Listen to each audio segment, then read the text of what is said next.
Vani Ramos.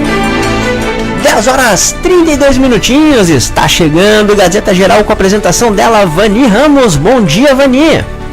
Olá, bom dia, Roger, bom dia, ouvintes da Rádio Gazeta. Estamos de volta aqui com mais um informativo para você saber tudo o que aconteceu no final de semana, né? E muitas tragédias, lamentavelmente.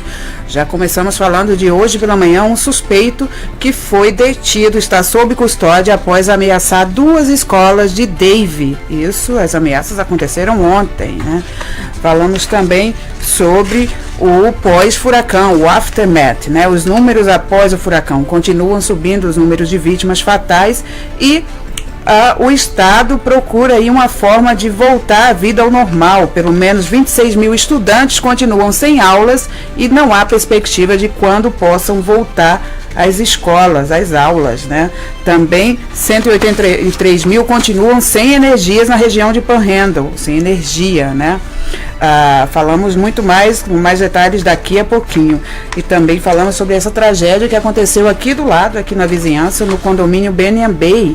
Uma mãe saiu para trabalhar e deixou as crianças, né, sob o cuidado da irmã, e 2 acabaram falecendo vítimas de um incêndio.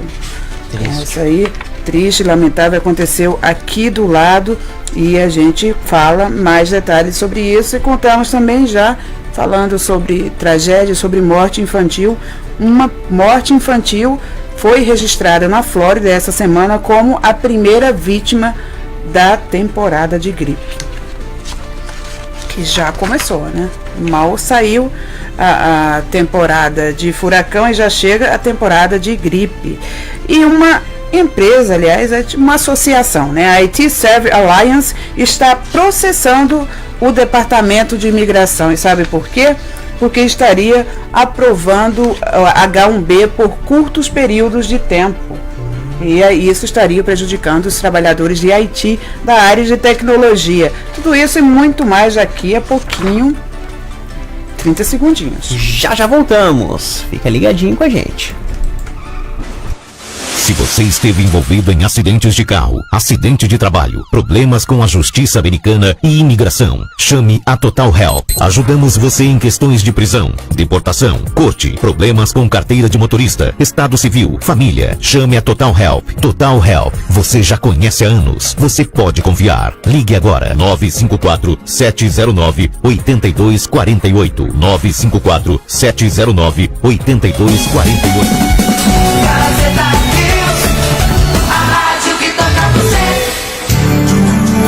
Às 10h30 da manhã, de segunda a quinta, Gazeta Geral. Um resumo de todas as notícias que interessam a comunidade brasileira na América. Gazeta Geral. Apresentação: Vani Ramos. E ela mesmo está aqui agora em definitivo para apresentar o Gazeta Geral para vocês. Já de volta aqui em definitivo, vamos falando aí, começando falando sobre essa tragédia que aconteceu aqui do lado, né? Que é um incêndio que ainda não se sabe a causa. O que se sabe é que 2 crianças foram vítimas, né? Faleceram vítimas aí desse incêndio, que, como eu já falei, as autoridades ainda investigam a causa do incêndio, tá? As mortes aconteceram no sábado. As 2 irmãs estavam em casa, no seu apartamento, aqui no condomínio Banyan Bay, que fica ali na Federal com a 48, próximo, para quem mora aqui na região, é ali próximo ao Walmart, né? Ali aqui da Federal. Então, ali um condomínio que conta com dezenas de brasileiros vivendo lá, mas ainda não se tem informação se essas vítimas seriam de famílias brasileiras, né? Pelo sobrenome, acredita-se que não, que são latinos, né? As crianças, a Abigail Espinosa, de 5 meses, e Sofia Melendes, de 5 anos. As meninas, junto com o irmão, estavam em casa, o irmão de 2 anos, mas o irmão sobreviveu, né? Não veio a falecer. As 2 crianças acabaram sendo as vítimas fatais dessa tragédia. As 3 crianças estavam em casa sob o cuidado da tia. Uma irmã da mãe, né, das crianças, a mãe das crianças é a Jocelyn Melendes, de 23 anos, que havia saído para o trabalho e pediu para a irmã de 15 anos tomar conta das crianças, né?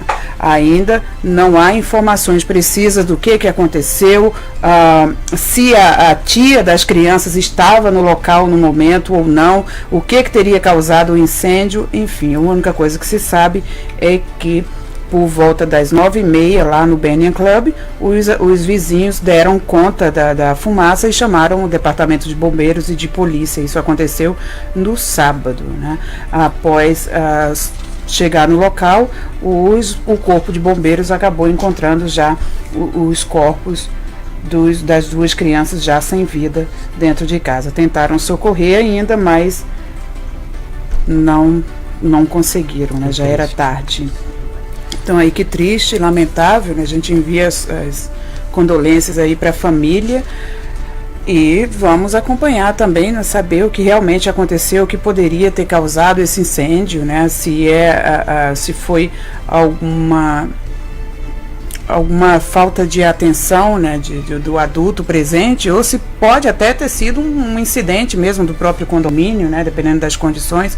A gente sabe que tem chovido bastante, às vezes um curto-circuito pode, né, começar aí, dar início a uma tragédia dessa. Então, lamentável, mas está aí. A mãe estava no trabalho, as duas crianças estavam em casa com o irmãozinho de 2 anos, mas o irmãozinho, que bom que não foi mais uma vítima, acabou sobrevivendo, né? Mas fica aí o trauma para a família. Lamentável. Bem lamentável, já que a gente está falando de morte infantil, vamos falar também de uma vítima, a primeira vítima fatal da temporada de gripes aqui na Flórida, né? Segundo as autoridades de saúde, essa criança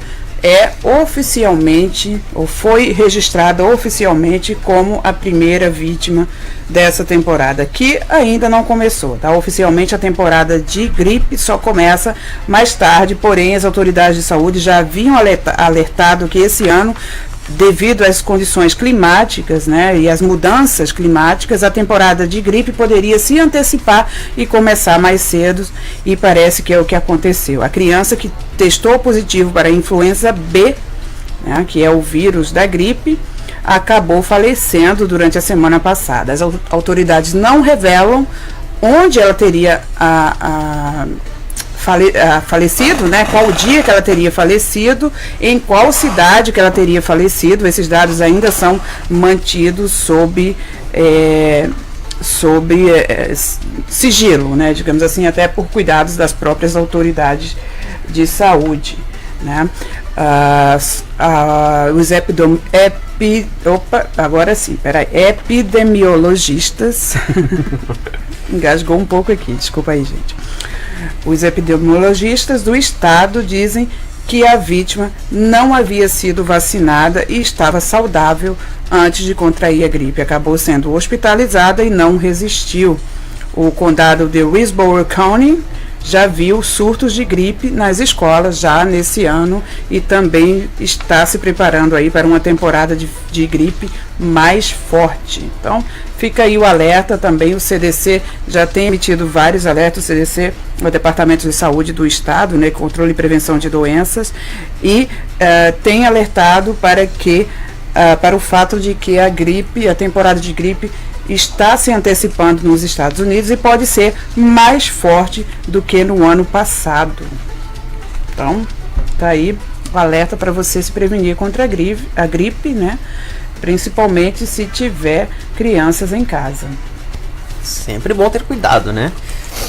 Bela das 42 minutinhos, Gazeta Geral. 10h42, e como a gente já está começando a se acostumar, lamentavelmente, né? A semana começou com mais um incidente em escolas de Broward e se repetiu na mesma escola que foi vítima de uma ameaça na semana passada. Foi na nova Middle School e na nova High School em Davie. O suspeito está mantido sob custódia, foi detido ontem. Segundo as autoridades, teria feito várias ameaças contra as duas escolas.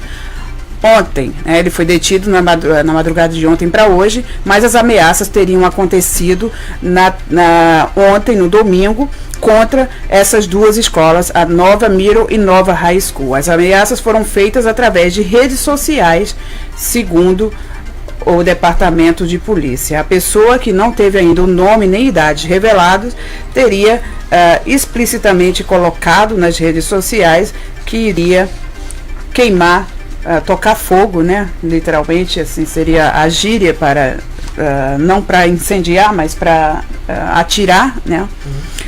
Pessoas dentro da escola, a Nova High School e a Nova Middle School, que ficam em Davie. Então, daí está sob custódia, a gente vai acompanhar também para trazer mais informações para vocês. Ele que foi detido, ele ou ela, não se sabe ainda se é jovem, se é adulto, se é criança, nem se é homem ou mulher. Essas informações não havia, pelo menos até agora há pouco, não havia sido ainda divulgadas. Hoje pode ser que já esteja aí, que a polícia já esteja divulgando, porque no momento em que a gente entrava no ar, ou se preparava aqui para entrar no ar, eles estavam investigando o suspeito que estava sob custódia do Departamento de Polícia de Broward. Então, aí, toda semana agora é a mesma coisa, né? Toda semana a gente começa já com uma ameaça contra alguma escola. Eu acho que somente uma punição mais severa pode inibir outras pessoas de terem essa ideia bem sem graça, né? Muito, né? De ameaçar gratuitamente, né? Porque o que tem acontecido é que na maioria das vezes essas ameaças não têm intenção real, né? Ou seja, as pessoas não tinham de fato a intenção de fazer isso, e acabou que a maioria das ameaças tem se revelado apenas ameaças vazias mesmo brincadeira pra lá de sem graça, né? Mas acaba deixando um ar de preocupação, né? Fica todo mundo tenso, né, com a situação, mesmo que não seja verdade. Claro, principalmente para quem tem filhos lá no local, né? Tem recadinho aí, é isso? Tem, enquanto dá uma respirada aí nas notícias, né? Vamos aqui dar um recadinho da Family Moving. E a Family Moving envia caixa para todo o Brasil, container porta a porta, porto a porto, mudanças consolidadas, mudanças locais, mudança para o Brasil, preços altamente competitivos. Family Moving 475-225-7754 ou 203-549-5973. Opa, então tá aí, recadinho, né? Tem que faturar também.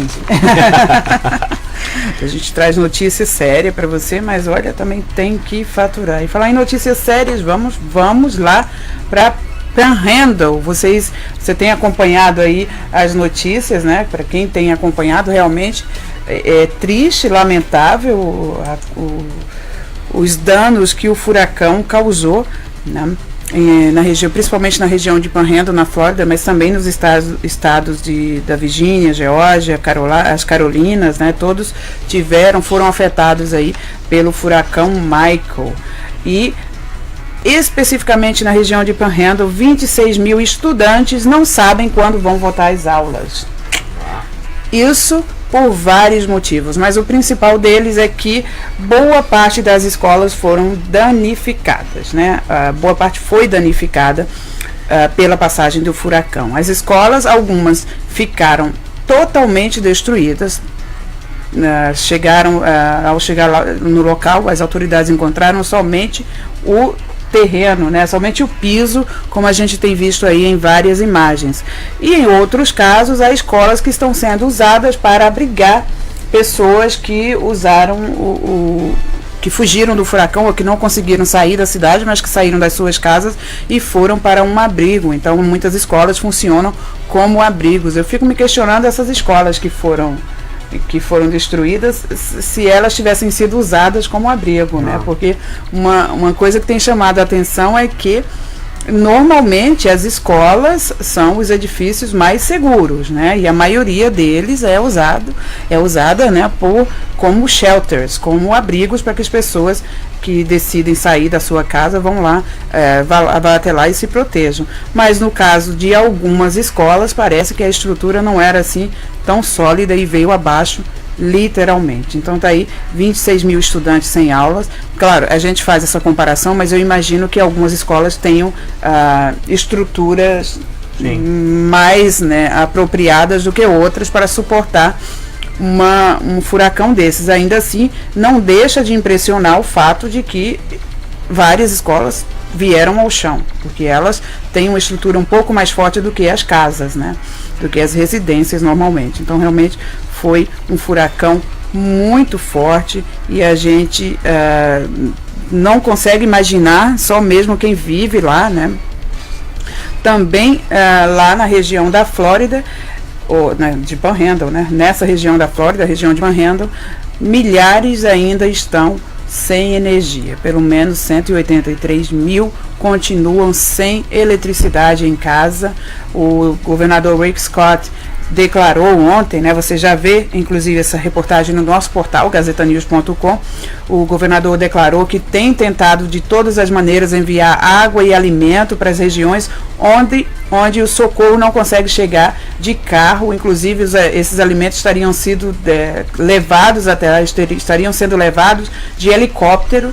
Em algumas regiões não é possível nem pousar o helicóptero, eles acabam jogando, literalmente soltando lá comida, água e todos os pallets, né, com abastecimento para aquela região.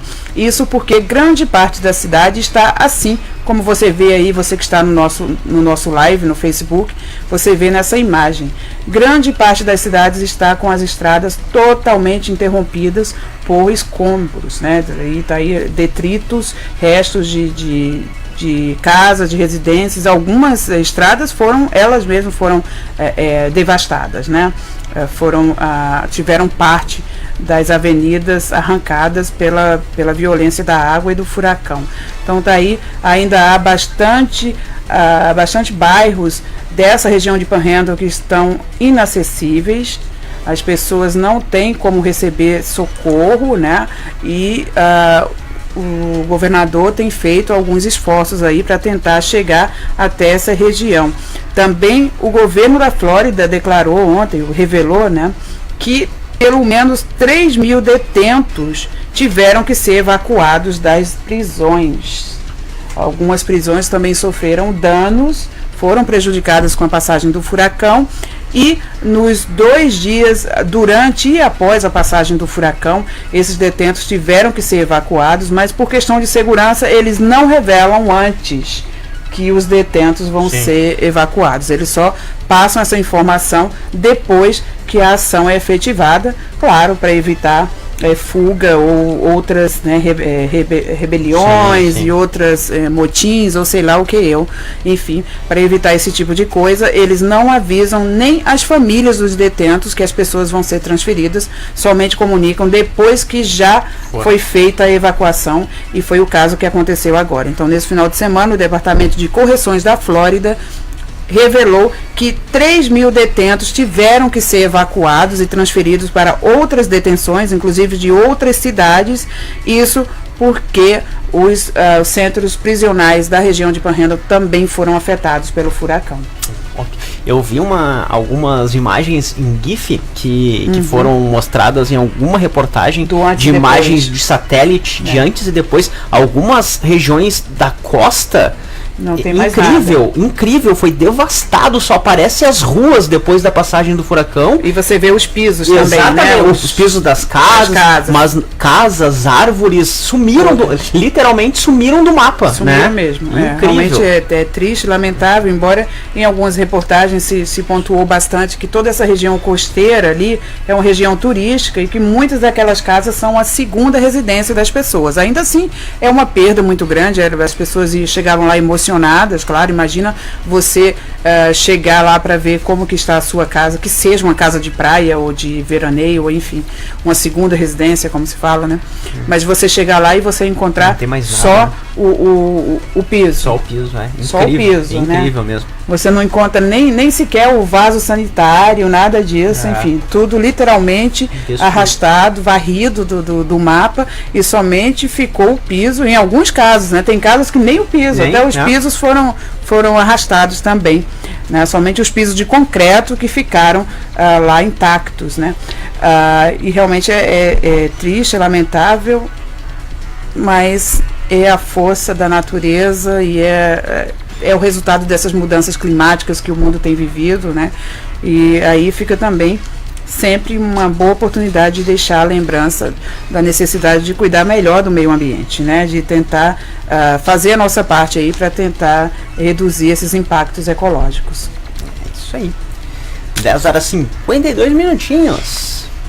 Porque, para quem não sabe, gente, tá? Tem pesquisas recentes que comprovam que nos últimos 10 anos a quantidade de furacão, de tufões e de outros incidentes ecológicos tem sido causados pelo famoso aquecimento global que a gente fala tanto. Então não é uma coisa tão distante assim da nossa realidade, é uma coisa que impacta a nossa vida no dia a dia, né? Sim, um dos fatores do aumento, inclusive do próprio Michael, né? Foi as altas temperaturas da água do Golfo ali que fez que ele ganhasse mais força durante a aproximação dele da costa, né? Então, com certeza, isso aí impactou diretamente aí na força desse furacão. Ai, bom, gente, mas que bom que passou e dos males o menor. Até ontem haviam sido contabilizadas 18 mortes, né, já recorrentes do furacão, mas não somente na Flórida. Na Flórida foram 9 e as outras teriam sido registradas em outros estados. E isso decorrentes a chuvas, inundações, incidentes, né, enfim. Como os motivos foram vários e a maioria deles no pós-furacão e muitos deles, quer dizer, os números ainda podem aumentar, né? O governador da Flórida está ciente disso, as buscas continuam, isso porque como há muitos destroços, não se sabe se há corpos ou não embaixo dos restos, né? Dos detritos lá das casas. Mas imagina-se que pode haver sim mais vítimas, porque ainda dezenas de pessoas estão dadas como desaparecidas. São pessoas que não conseguiram ainda fazer contato com as famílias e que não se sabe se eles estão bem, se estão vivos ou não. Mais de 1.500 trabalhadores estão andando, né, isso do governo do estado, estão andando de casa em casa, buscando saber, né, e principalmente nas regiões onde não há energia, porque sem energia eles ficam sem celular e sem internet, então eles não podem se comunicar com as famílias, saber se estão bem ou não. Uma ação recorrente nas grandes redes de televisão nesse final de semana é que as pessoas estavam usando as reportagens, as equipes de reportagens, para mandar notícia para parentes de outros estados, para dizer estou bem. Sim. Porque são regiões realmente, as equipes de televisão elas usam um sistema próprio de satélite, né, para fazer a transmissão, e também usam a energia própria, né, usam geradores de energia, e era muito comum os repórteres, quando entravam ao vivo para falar da situação na Flórida, acabavam passando mensagem aí para a família, citando o nome das pessoas que, fulano de tal manda mensagem, literalmente era um correio. Sim. Pessoal, né? Fulano de tal mandando mensagem para o Texas, para a Virgínia, para outras cidades da Flórida, para deixar saber que estavam bem, que estavam vivos, isso porque desde a passagem não conseguiam nenhum contato com a família. Então, uau, que lamentável e que bom que dessa vez, pelo menos, a região do sul da Flórida não foi afetada, né? Porque normalmente é a gente que costuma ver isso. Aliás, os moradores de Miami têm se familiarizado bastante com a situação, porque a passagem do Andrew, em 92, causou um estrago similar, mas até maior do que na região de Porrendo, aqui em Homestead. Mas era isso também que acontecia. E vendo esse estrago do Michael, que a gente escapou ano passado, porque o Irma, a princípio, era ser mais ou menos essa força e pegar em cheio a gente aqui. No finalzinho ele desviou, né? Verdade. Porque senão poderia ter sido bem pior. Ai, que bom. Mas vamos falar de coisa boa? Vamos! Às vezes tem notícia boa aqui, gente. Tá, vamos falar da Disney. A gente sempre gosta de falar da Disney. Sem falar, Estamos aqui nos programando para ir para a Disney. A Disney, olha, anunciou a construção de um painel solar, Roger. Olha que legal. Que bacana. Olha que legal. Esse aí é um painel solar gigante, aproveitando, claro, a natureza da Flórida, né? o aspecto natural da Flórida que gera muito sol, é o estado do sol, o Sunshine State. Então, para aproveitar aí todo esse sol e para economizar um pouco, porque imagino também que a conta de energia elétrica da Disney deve ser um pouco alta, né? Então, eles anunciaram aí a construção, já está construído, né? Eles anunciaram a inauguração para os próximos meses aí desse painel solar gigante e bonitinho, né? É o Mickey, pessoal. É um painel solar do Mickey. Esse painel solar ocupa 270 acres e pode gerar até 50 megawatts. Deve ser inaugurado antes do final do ano e tem capacidade para abastecer 2 parques. Uau! Olha que potência. Ele é gigantesco, pessoal. Para quem puder olhar a foto no nosso Face, tem um ônibus passando do lado e aí a gente consegue ter a dimensão do tamanho desse parque. Gigantesco. Oi, é. E a Disney, né, como falou, tá aí, já anunciou essa fazenda de energia, né, um painel solar, e que esse painel solar deve contribuir para reduzir as emissões de gases de efeito estufa em 2020, ou a partir de 2020. Então tá aí uma boa notícia também, a Disney contribuindo para, quem sabe aí, diminuir um pouco o aquecimento solar, né, diminuir um pouco o efeito estufa e gerar menos buraco na camada de ozônio. Olha, eu era criança quando já se falava nesse buraco da camada de ozônio. Verdade. Então, pela minha idade, que eu não vou revelar agora, eu imagino que esse buraco deve ter crescido pra caramba. E se der certo essa iniciativa, né, esse parque é capaz de alimentar dois parques. Se realmente der certo, eles fazendo mais um, já mata a energia de todos os 4 parques deles, né? Já quase 100% da energia que eles usam pode ser captado desses parques aí de energia solar. 25%. Olha só, a Disney informou que no horário de pico do sol, as 2 instalações gerarão energia suficiente para fornecer até 25% da energia necessária em todo o Walt Disney Resort. Excelente. Todos os parques. A FPL é que não está gostando muito, eu acho. Eu acho, né? Provavelmente. E se você ficou curioso quantos painéis tem ali, são 48 mil painéis solares. E eles estão ali perto do Epcot Center. Isso eu tenho que conhecer ainda, isso eu não fui. O Epcot ou o painel solar? As duas coisas. Não acho, o painel solar acho que não está aberto à visitação pública. Mas tem aquele passeio de helicóptero famoso lá em Orlando, né? Então, de repente, você vai pegar lá o helicóptero e dar uma passagenzinha e ver aí o painel solar do Mickey. Boa ideia. 11 horas, você ligadinho aqui no Gazeta Geral. Gazeta Geral, 11 horas, e para terminar a gente fala sobre uma associação de funcionários de empregados, né, empresas, na verdade, empregadores do departamento de IT. Né, IT é o departamento de tecnologia, né? O IT Serve Alliance, que é uma companhia que engloba mais de 1.000 empresas, é uma associação de organizações de serviços de IT.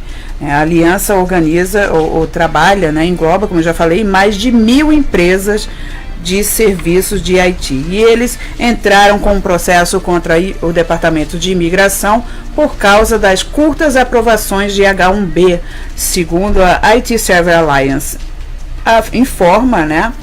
A maioria dos funcionários dessas empresas que fazem parte da aliança tiveram os processos de trabalho, os processos de H1B, aprovados somente por curto período de tempo. Em alguns casos, o visto chegava a expirar antes do processo terminar.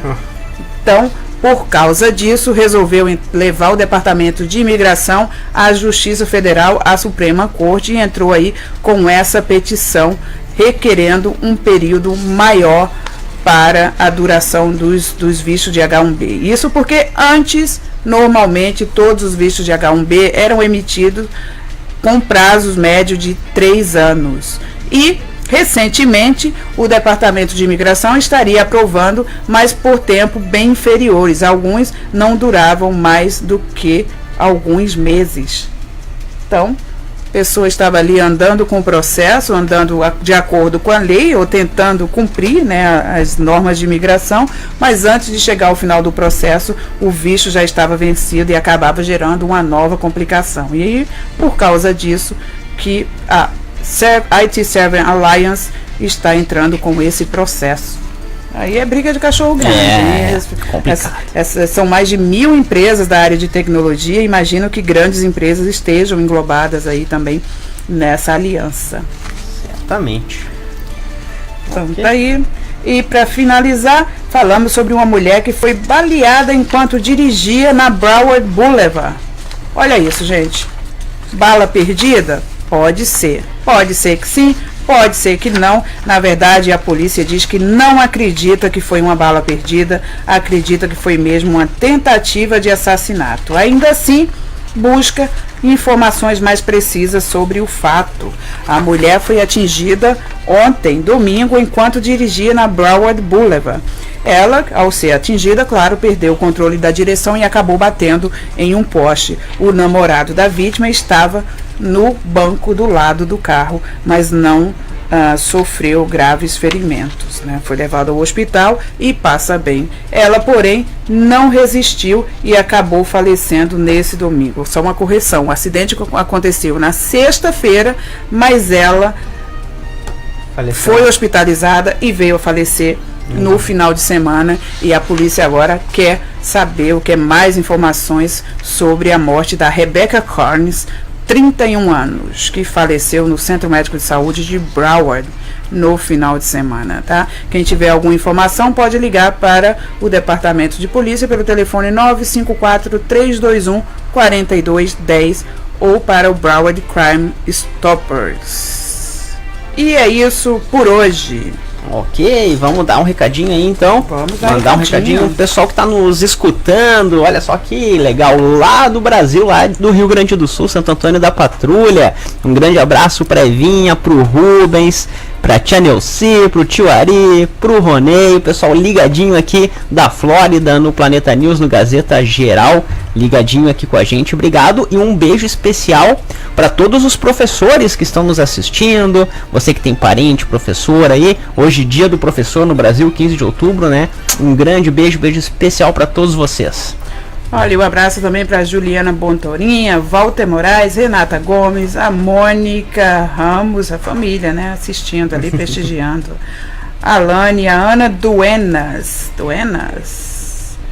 Ana Duenas e todos vocês que ficaram aí na nossa sintonia. A gente volta amanhã às 10h30 com muito mais informações para você no Gazeta Geral. Tchau, tchau, um beijo e um queijo. Beijão, continuem ligadinhos na nossa programação da Rádio Gazeta News através do nosso app. Baixa lá, Rádio Gazeta News, bem levezinho para você dar o play e ficar ligadinho nas nossas informações aqui. Programação 24 horas. Tchau, tchau.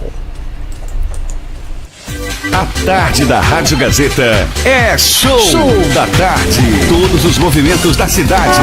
Trânsito. Dicas e opiniões de especialistas sobre diversos assuntos. Muita informação. E a participação de artistas e da comunidade. De segunda a sexta, das 4 às 6 da tarde, ao vivo. Show da tarde. Apresentação. Oferecimento Sam Brasil.